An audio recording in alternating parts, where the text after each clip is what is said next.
Sepekan terendam di perairan dermaga 2 Pelabuhan Padang Bayi, Karangasem, Bali, kapal motor penumpang Dharma Rucitra 3 hari ini mulai dievakuasi. Semua muatan termasuk kendaraan yang terjebak di badan kapal dikeluarkan.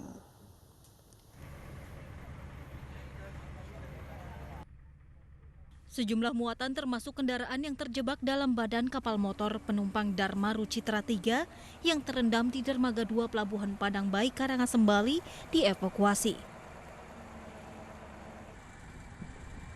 Melibatkan 35 personil, 2 mobil pribadi dan puluhan ton muatan jagung dikeluarkan dari badan kapal.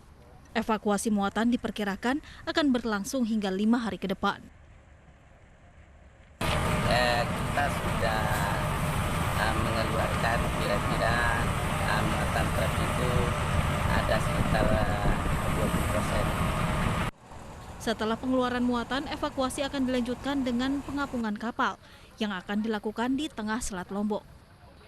Sebelumnya KMP Dharma Rucitra 3 karam pada 13 Juni lalu saat akan bersandar di dermaga 2 Pelabuhan Padang Bayi. Kapal feri ini karam karena terjadi kebocoran. Dari Karangasem, Bali, Yunda Ariesta, iNews melaporkan. Kita beralih ke informasi mengenai ibadah haji. Pemirsa, pemerintah Arab Saudi memutuskan ibadah haji tahun ini diselenggarakan dengan sangat terbatas. Jemaah yang diizinkan menjalankan ibadah haji hanya warga negara Arab Saudi dan warga negara asing yang berdomisili di Arab Saudi.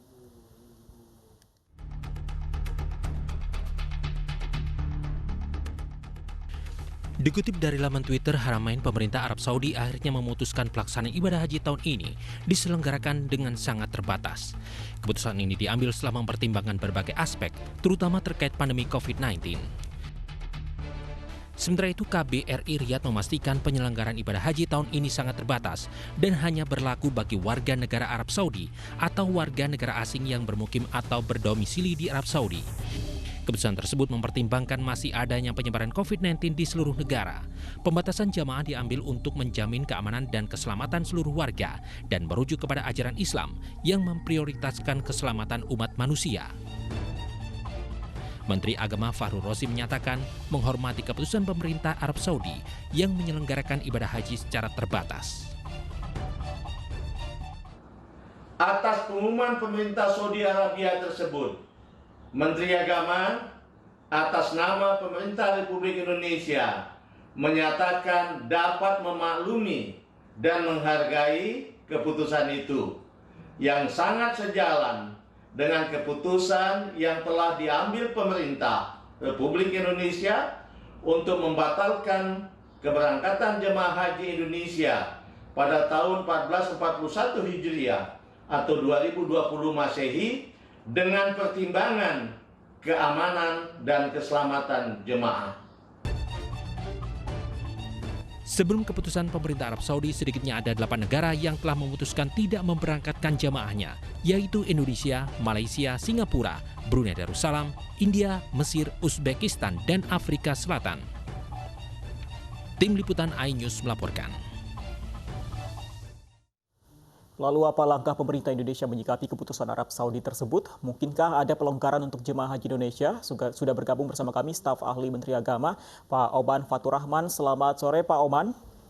Selamat sore, Assalamualaikum Mas Pandi. Waalaikumsalam warahmatullahi wabarakatuh. Pak Oman, apakah akan ada lobby atau permintaan khusus dari pemerintah Indonesia kepada pemerintah kerajaan Arab Saudi untuk misalnya memberangkatkan jemaah kita yang mungkin nantinya akan terseleksi dalam kondisi sehat? Ya, terima kasih. Masalahnya bukan soal kita ingin atau tidak ingin lobby ya, tetapi memang kan keputusan dari pemerintah Saudinya sendiri itu sudah memutuskan dengan pasti dan jelas bahwa pelaksanaan ibadah haji sekarang ini sangat terbatas, hanya untuk di dalam negeri saja di Saudi. Jadi tidak memungkinkan. Bukan hanya dari Indonesia, tetapi dari negara lain pun juga memang tidak memungkinkan. Lalu apa prioritasnya untuk haji untuk jamaah yang bisa berhaji di sana, Pak? Ya, untuk warga Saudi dan mukimin dari berbagai negara yang ada di sana, tentu memiliki kesempatan semuanya untuk melakukan pendaftaran. Kan itu kan harus daftar melalui sistem e-hajj secara lokal ya. Dan kita tahu bahwa kuotanya itu kan tidak lebih dari 10.000 saja secara keseluruhan. Jadi sangat-sangat terbatas memang. Berarti ini Kita termasuk tahu- dengan Haji Plus yang pernah minta diberangkatkan juga tidak cukup sulit ya Pak ya? Betul. Bukan sulit, memang hampir tidak memungkinkan ya untuk kebijakan ini. Dan ini kan dari pihak Saudinya ya. 10.000 itu sangat kecil sekali untuk keseluruhan.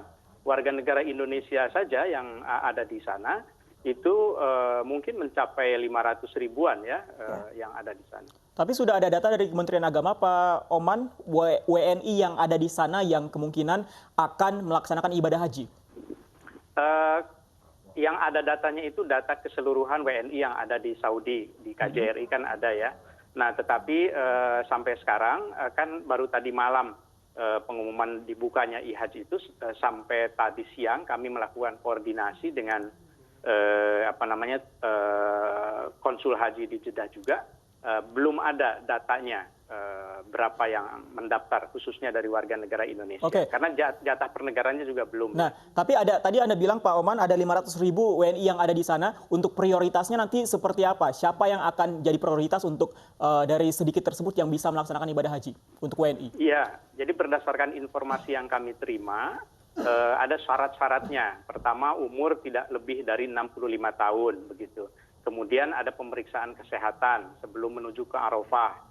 Karena pelaksanaan hajinya juga yang puncak saja, mungkin paling lama itu sekitar 10 hari ya. Nanti dilakukan karantina juga setelah haji. Jadi prioritasnya itu pada mereka yang sehat dan dari segi usia tidak lebih dari 65 tahun. Baik. Lalu bagaimana dengan haji furoda Pak yang biasanya setiap tahun selalu ada? Apakah tahun ini ada? Prinsipnya kalau dari luar negeri itu tidak ada. Kalau maksud saya dari luar negeri Saudi ya, mau furoda, mau visa mujamalah atau reguler atau khusus, dari semua negara itu memang sekarang ini tidak memungkinkan.